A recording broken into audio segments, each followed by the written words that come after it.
Shalom saudara-saudari terkasih, sidang jemaat yang dikasihi Tuhan. Kita akan lanjutkan masih dalam topik janji kesembuhan yang ada di dalam Alkitab. Saudara, kita sudah belajar bahwa sarana kesembuhan itu bisa melalui firman. Jadi firman itu seperti obat ya, sudah saya jelaskan. Kemudian juga pengurapan, ketika urapan itu bekerja, mujizat bisa terjadi, kesembuhan bisa terjadi. Nah, ini ada sarana yang berikutnya yang tidak kalah pentingnya, yang mestinya sarana ini harus ada di setiap kerinduan kita untuk memperoleh janji Tuhan itu, yaitu iman ya, atau faith. Saudara, iman ini sangat penting. Begitu pentingnya iman tersebut sampai ada satu ayat yang mengkategorikan bahwa iman itu adalah sebuah hukum. Iman adalah sebuah hukum. Roma 3 ayat yang ke-27 memang di dalam terjemahan bahasa Indonesia tidak terlalu jelas. Saya bacakan ya. Ini tentang bagaimana kita bermegah, bagaimana kita beroleh keyakinan, keselamatan, dan sebagainya. Ayat 27 berbunyi demikian. Jika demikian, apa dasarnya untuk bermegah? Tidak ada. Enggak ada dasar untuk bermegah. Berdasarkan apa? Berdasarkan perbuatan? Tidak. Melainkan berdasarkan iman. Ya, ini terjemahan dalam bahasa Indonesia versi LAI. Tapi kalau saudara lihat dalam terjemahan King James Version, atau kalau saudara mau lihat bahasa aslinya dalam bahasa Yunani, King James itu lebih akurat. Dikatakan demikian, saya ambil bagian yang tengah aja ya, dikatakan berdasarkan apa? Berdasarkan perbuatan. Nah, itu dikatakan by what law? Dengan hukum apa? Ya, dengan hukum apa? By what law? Of works, artinya dengan hukum perbuatan, works, pekerjaan atau perbuatan. Di Indonesia dikatakan tidak, melainkan berdasarkan iman. Nah, di dalam versi King James dikatakan nay, but by the law of faith. Nah, itu no ya. No, tidak. Tetapi dengan hukum iman. Bukan dengan hukum perbuatan, tapi dengan hukum iman. Jadi di sini Rasul Paulus mempertentangkan akan hukum perbuatan itu dengan hukum iman. Dan yang membuat kita bermegah itu adalah hukum iman. Nah, saudaraku, memang kalimat hukum iman itu cuman sekali ini disebut di dalam surat-surat Rasul Paulus. Tapi ini mewakili, saudaraku, mewakili sebuah kebenaran bahwa iman itu adalah sebuah hukum. Ya, hukum itu artinya sesuatu yang suka enggak suka, mau enggak mau, itu berlaku. Misalnya hukum gravitasi.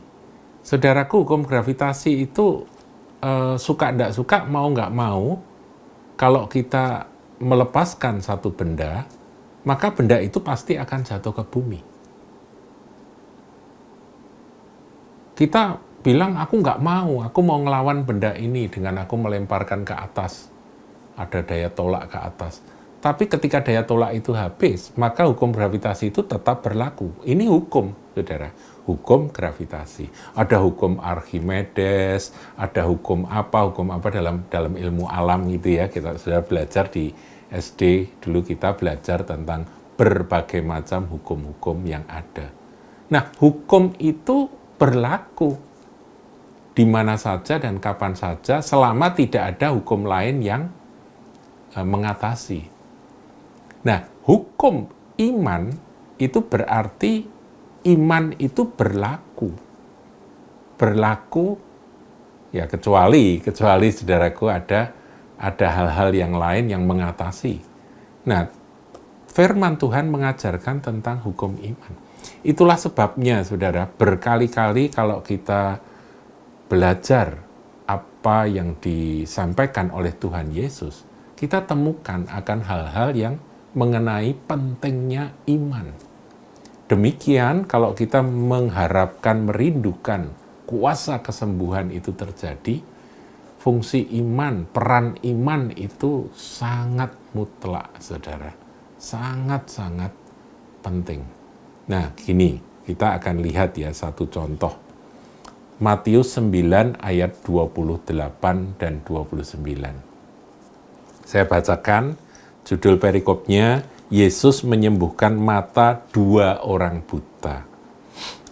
Ketika Yesus meneruskan perjalanannya dari sana, 2 orang buta mengikutinya sambil berseru-seru dan berkata, "Kasihanilah kami, hai anak Daud." Setelah Yesus masuk ke dalam sebuah rumah, datanglah kedua orang buta itu kepadanya. Dan Yesus berkata kepada mereka, "Percayakah kamu bahwa aku dapat melakukannya?"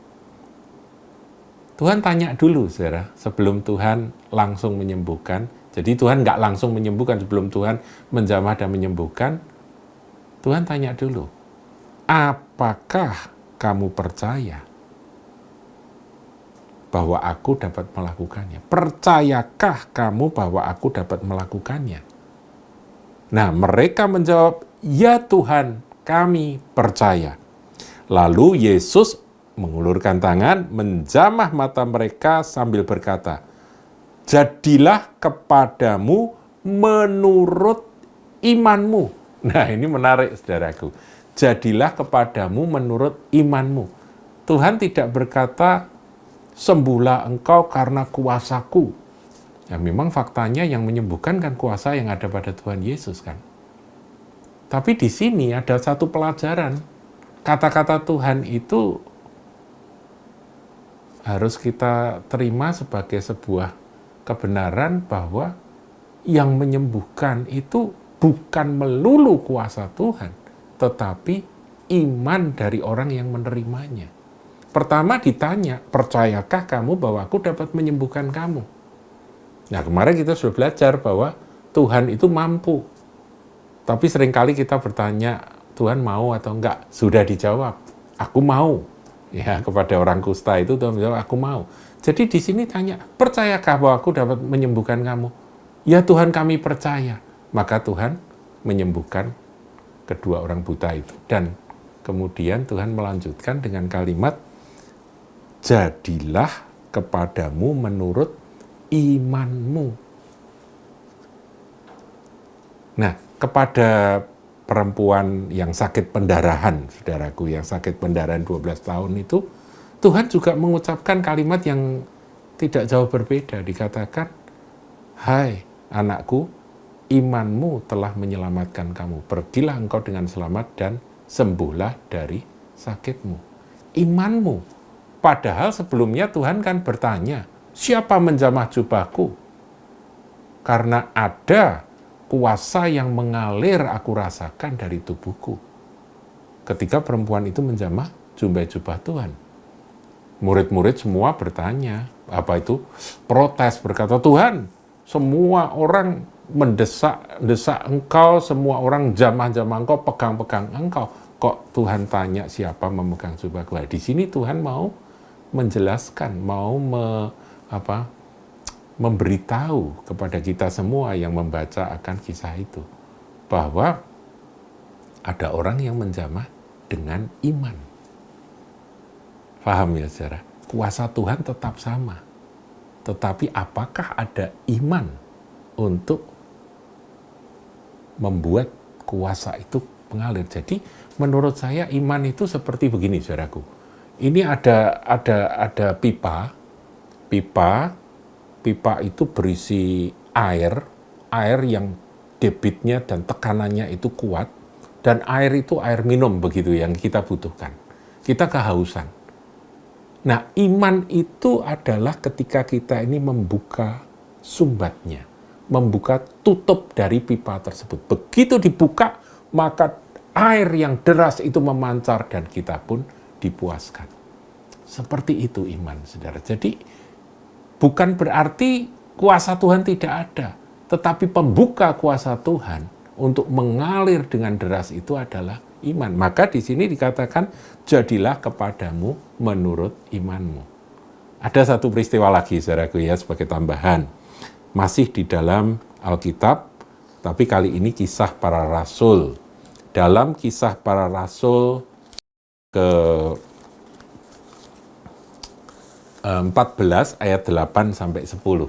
Ini Rasul Paulus ketika berada di Listra. Saya bacakan ayat 8, 14 ayat 8. Di Listra ada seorang yang duduk saja karena lemah kakinya, lumpuh saudaraku. Dan lumpuh sejak ia dilahirkan. Saudara bisa bayangkan, lahir, lumpuh kakinya, tidak bisa dipakai, tidak bisa jalan. Dan ketika kaki yang tidak bisa dipakai jalan itu tetap ada, itu kan lemah kakinya. Ya, lemah kakinya dan lumpuh sejak lahir. Jadi dia tidak pernah jalan sejak lahir. Dan belum pernah dapat berjalan. Dijelaskan, saudaraku. Ya, jadi bagus sekali ya. Di Listra ada seorang yang duduk saja karena lemah kakinya dan lumpuh sejak ia dilahirkan. Dan belum pernah dapat berjalan. Jadi belum pernah berjalan. Nah, masalahnya kira-kira kaki itu sebesar apa? Kaki yang tidak pernah dipakai sejak lahir itu pasti kan kecil, saudara. Bertumbuh pun juga tidak ada ototnya, tidak ada dagingnya. Karena tidak pernah dipakai, lemah. Saya pernah melihat orang yang kakinya tidak pernah dipakai, itu jadi kecil sekali. Saudara. Ayat 9. Ia duduk mendengarkan firman ya, ketika Paulus berbicara. Jadi ia duduk mendengarkan ketika Paulus berbicara. Paulus kan menyampaikan firman Tuhan. Dan Paulus menatap dia dan melihat bahwa ia beriman dan dapat disembuhkan. Ia beriman dan dapat disembuhkan. Ini menarik, saudara, untuk direnungkan. Paulus menatap dia dan melihat bahwa ia beriman dan dapat disembuhkan. Lawan katanya, saudaraku. Paulus melihat seseorang, orang lain, dan dia tidak temukan iman, sehingga dia tidak bisa disembuhkan. Kira-kira begitu kan? Kalau lawan kata dari ayat ini. Tetapi orang lumpuh itu, dari sorot matanya, Paulus menangkap spirit, menangkap kesan yang kuat, ya tentunya itu Roh Kudus yang memberitahu, bahwa orang ini percaya, orang ini beriman, dan dapat disembuhkan. Lalu kata Paulus dengan suara nyaring, berdirilah tegak di atas kakimu. Dan orang itu melonjak berdiri lalu berjalan kian kemari. Kaki yang kecil itu sanggup menopang tubuhnya dan sanggup dipakai untuk berjalan. Dapat berjalan kian kemari. Saudaraku, kuncinya ada di mana? Iman. Firman disampaikan, dia terbuka, imannya tumbuh, dan itu terpancar dari sorot matanya. Ketika Paulus menatap, melihat, ini orang ini punya iman, dia bisa disembuhkan. Langsung Paulus mengucapkan akan kata-kata bantuan, yaitu, berdirilah tegak di atas kakimu. Itu adalah sebuah panggilan, ya. Kamu punya iman, ayo berdiri sekarang. Dan dia pun berdiri, dan berjalan kian kemari. Saudaraku, ini kisah ini dicatat untuk apa? Supaya kita belajar bahwa kalau ada iman, maka kuasa kesembuhan itu akan mengalir dengan dahsyat. Bukan berarti Paulus itu nggak ada kuasa. Ada kuasa, Tuhan pakai Paulus, tapi butuh iman dari sang penerima. Nah, sebaliknya, saudaraku, ini menyedihkan. Tuhan Yesus ketika dia berada di Nazaret, yaitu kota di mana dia dibesarkan, orang-orang mengenali kemanusiaan Yesus. Dia kan anaknya tukang kayu, Yusuf tukang kayu, saudara-saudaranya kita kenal semua. Ngapain kita percaya pada dia? Nah, itu kebanyakan orang berpikir seperti itu, sehingga mereka nggak mau datang pada Tuhan. Mereka nggak percaya pada kuasa yang ada pada Yesus Kristus Tuhan. Sehingga firman ini terjadi. Ini saya bacakan, saudaraku, dalam Markus ya. Coba kita lihat Markus 6 ayat 5 sampai 6 ya. Ia tidak dapat mengadakan satu mujizat pun di sana. Ia di sini Tuhan Yesus, saudaraku. Ayat ini kita bisa sedih ya kalau baca ayat ini. Tuhan Yesus kok tidak dapat mengadakan satu mujizat pun di sana. Ini ayat salah ini. Mana spidol ini tak corete. Tuhan Yesus kok tidak dapat mengadakan satu mujizat pun di sana, di Nazaret, di kotanya dia. Kota tempat dia dibesarkan. Kecuali menyembuhkan beberapa orang sakit dengan meletakkan tangannya atas mereka. Jadi kecuali ya beberapa orang yang masih mau percaya datang dan Tuhan pun meletakkan tangan sembuh. Tapi bukan mujizat-mujizat seperti di tempat lain. Ayat 6a, ia merasa heran atas ketidakpercayaan mereka. Yang menghalangi kuasa Tuhan bekerja apa? Ketidakpercayaan mereka. Jadi saudaraku, kembali ya, kalau bicara soal iman, ketahuilah bahwa iman itu hukum. Hukum, saudaraku. Kalau saudara ada iman, maka hukum-hukum kesembuhan itu akan digenapi. Dan hukum kesembuhan itu membutuhkan syarat, yaitu iman, percaya. Nah, saudara, saya sampaikan ini supaya Anda yang sakit, bangunlah iman Anda. Caranya bagaimana? Renungkan firman. Baca firman, renungkan firman, berdoa, minta Roh Kudus. Tolong supaya iman Anda tumbuh. Sebab iman timbul dari pendengaran akan firman Kristus. Demikian, saudaraku, sesuatu yang sangat penting, yaitu tentang hukum iman. Tuhan Yesus memberkati.